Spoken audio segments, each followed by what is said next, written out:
Lahko rečemo starosta slovenske socialne demokracije.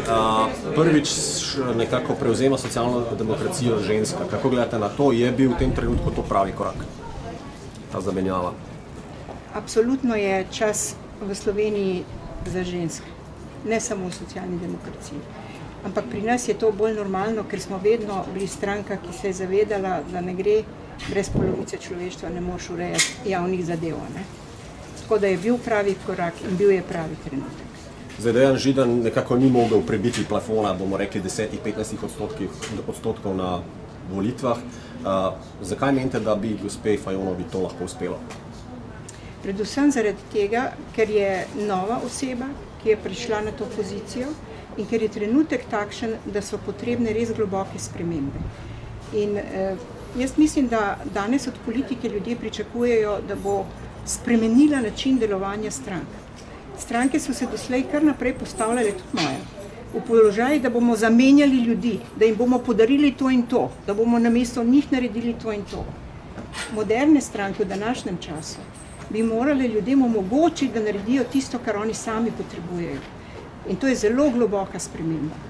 In jaz mislim, da je treba na drugačen način začeti povezovati ljudi. In stranke bi morali biti servis povezovanja ljudi, ne pa nadomestek za njihovo delovanje. Za vodstvo stranke to ni presenečenje, kot je recimo danes to odjeknilo v javnosti. Je to prava poteza po vašem mnenju? Je pravi čas, da Dejan Židan preda štafetno palico Tanji Fajon? Zagotovo se strinjam z oceno javnosti, da je ena stranka pokazala, da je to zrela stranka in da je redko kdo sposoben to narediti na takšen način, kot smo to mi danes. Na eni strani je to zahvala dosedanjemu predsedniku za njegovo delo in seveda spodbuda novi predsednici za naše bodoče delo. Tako da mislim, da je bil pravi čas, da smo pokazali z njim marsikaj, da pa je čas, da naredimo nekaj za naprej nekoliko drugače. In Tanja je napovedala več povezovanja z ljudmi, več povezovanja z nevladnimi organizacijami, več dela s sindikati, več dogovarjanj, več usklajevanj in mislim, da je to tisto, kar v bistvu tudi leva sredina potrebuje za nadaljnji uspeh. Kaj je po vašem mnenju zmanjkalo Dejanu Židanu, da bi kljub vsem svojim lastnostim, človeškim lastnostim, ki mu jih lahko vsi priznamo, da bi prebil plafon 10-15 odstotkov?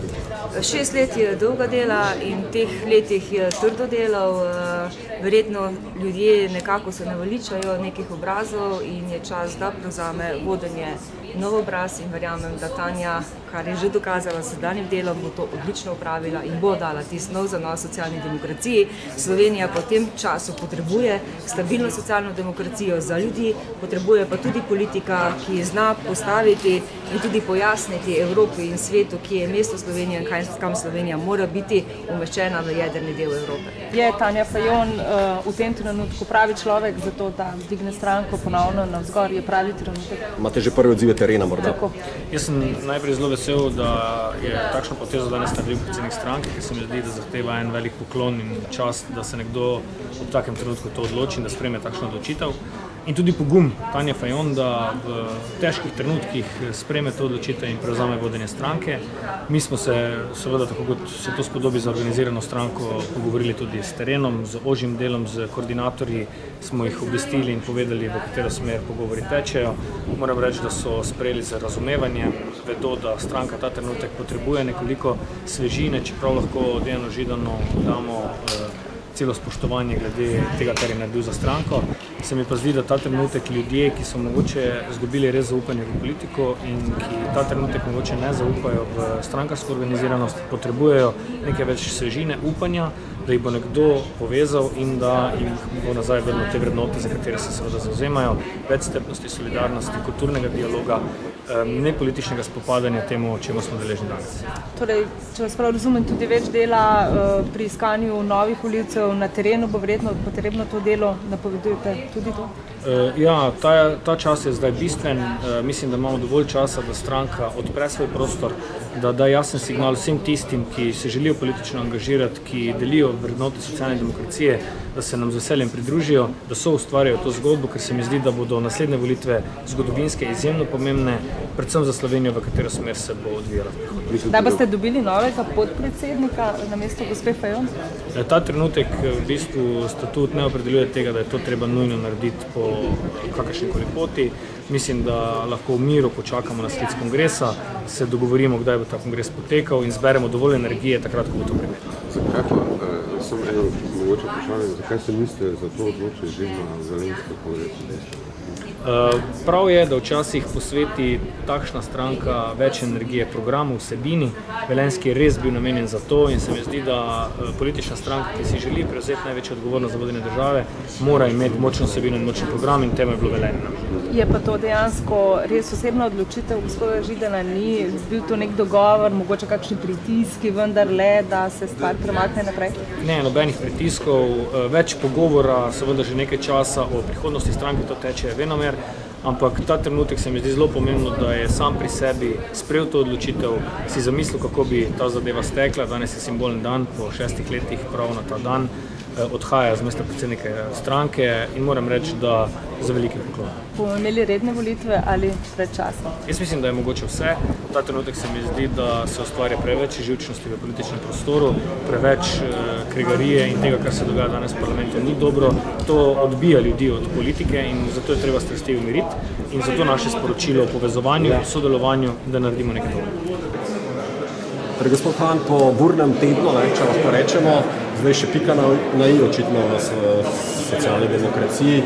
Nekaj časa ste že bili seznanjeni s tem, da se nekaj dogaja oziroma kaj se dogaja, pa vendar seveda najprej vprašanje, je Tanja Fajon tisto, kar slovenska demokracija, socialna demokracija v tem trenutku potrebuje? Ja, teden je bil res buren, nenazadnje smo v NGO-ski skupini zadeve analizirali. Jaz sem osebno spoznal tisto, kar sem vedel, smo imeli skozi zadnjih 6 let, odkar spremljam Dejana, da je Dejan en bolj inteligentnih ljudi in ko je Dejan spoznal, da lahko svojim umikom samo še pomaga stranki, sem videl, kakšen izkazala testa je. Vesel sem, da ne zameriti, da ni to prišlo v medije, ker bi to seveda bile lahke interpretacije drugačne. Vesel sem pa tudi, da je Dejan sam izbral Tanjo Fajon, ker je pač spoznal, da prvič bi bilo zelo dobro, da ženska prevzame vajeti pri socialnih demokratih. Tanja ima vendarle neko politično znanje, če temu tako rečemo. Ni nepopisan list papirja, je pa seveda človek, ki lahko na drugačen način pelje socialno demokracijo naprej, ima povezave v Evropi in ima tisto, kar mogoče Dejan nima in tudi javno je povedal, mogoče tudi zna drugače artikulirati nekatere stvari in verjamete mi, da samo socialni demokrati ali pa smo ena redkih strank, ki se znamo tak zrel in moder način podati takšne izjave. Delite mnenje gospoda Židana, da gre za bodočo premijerko? Absolutno, mi smo v politiki zato, da probamo narediti najboljši rezultat. Najboljši rezultat je to, da zmagaš in da sestavljaš vlado. In jaz verjamem, da je lahko Tanja Fajon za svojo ekipo, ki bo verjetno sestavila tudi v naslednjih mesecih, bo neko čista oseba, ki lahko vodi naslednjo levo-sredinsko vlado v tej državi. Dobro poznate razmerje v državnem zboru, kdaj torej menite, da bi lahko šli na volitve? Veste, tako kot pri koronavirusu nisem si mislil, da bomo kdaj, v karanteni. Mislim, da so razmere takšne, da lahko vlada relativno hitro pade, lahko pa tudi, ostane do leta 2022. Jaz sem realen politik, ampak mi smo pripravljeni na volitve, zdaj imamo še malo več energije in kadar pač bojo, bomo na te volitve pripravljeni. Gospa Fajon je napovedala tudi več povezovanja nasploh, verjetno mislila tako v državnem zboru in z drugimi strankami. Si lahko obetamo kaj drugačno delo poslanske skupine ali verjetno konstantno? Mi smo se danes dogovorili, seveda zdaj delovni sestanek s poslansko skupino še čakamo, o stanju smo se dogovorili, da se naslednji teden dobimo, da vidimo pričakovanje nove predsednice. Temu bomo seveda sledili. Je še zmeraj ostanem isti Matjaž Han in mene ne more, zdaj vršal na levo ali na desno. Bom sledil predsednici, tudi sem sledil predsedniku. Mislila je pa predvsem povezava, v tisti javnosti, v tisti civilni družbi, ki v bistvu je zdaj, malce pregledana in nima neke opore v nobeni strani. Pravite predsednica, vi ste VD predsednica, ne? To so te malenkosti, mi imamo celo naziv predsedujoča, mi se zavedamo, da je potreben kongres, mi v statutu nimamo napisan, kdaj je potreben kongres, razen po volitvah 6 mesecev, in mi bomo skupaj ocenili, kdaj bo potreben ta kongres. Verjamete mi pa verjetno, da bo treba kongres narediti tudi pred volitvami, zato da bomo tudi naredili neko novo energijo in tako naprej. Tu so pa že tiste finese, ki jih politiki vsi poznamo. Ampak zdaj po vašem mnenju, ker poznate že ta delovanje stranke, kaj bi to lahko bil kongres letos, prihodnje leto, jeseni, Tudi odvisno, bom rekel, kaj se bo dogajalo na političnem prostoru v državi. Ta moment pa mislim, da je čas, da politično vodstvo za Tanjo Fajon nagovori teren, da gre na teren in da, bom rekel, z terena dobimo tudi tisti impuls in potem se tudi na nek način skupaj odločimo. Tako da, verjamete mi, če smo se to znali dogovoriti, se bomo znali dogovoriti tudi kdaj bo kongres. Ljudem je treba in potrebno je pokazati drugačen obraz. Mislim, da Tanja Fajon z svojimi mednarodnimi izkušnjami, življenjskimi izkušnjami v svojih najboljših letih bo lahko dejansko nam, vsem ostalim politikom, levim in desnim, pokazala ogledalo in ljudem nekoliko prijaznejšo prihodnost. Še posebej v veri, da lahko socialni demokrati prvič pod ženskim vodstvom dosežemo najvišje. Je ta napoved Dejana Židana o tem, da je Tanja Fajon prva bodoča slovenska premijerka realna? Tanja Fajon deluje v slovenski politiki že več kot 10 let. Nabrala si je izjemne izkušnje.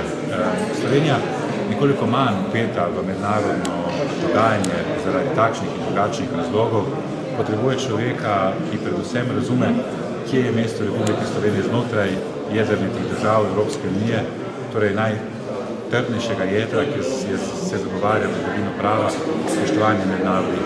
Tanja Fajon je sinonim tega, ne samo znotraj Evropske unije, kar je še pomembneje mogoče za Republiko Slovenijo v sami regiji, v naši bližini. Torej, lahko bomo prvič soočeni z resnim izzivom in ponudili pravo alternativo sedanjim.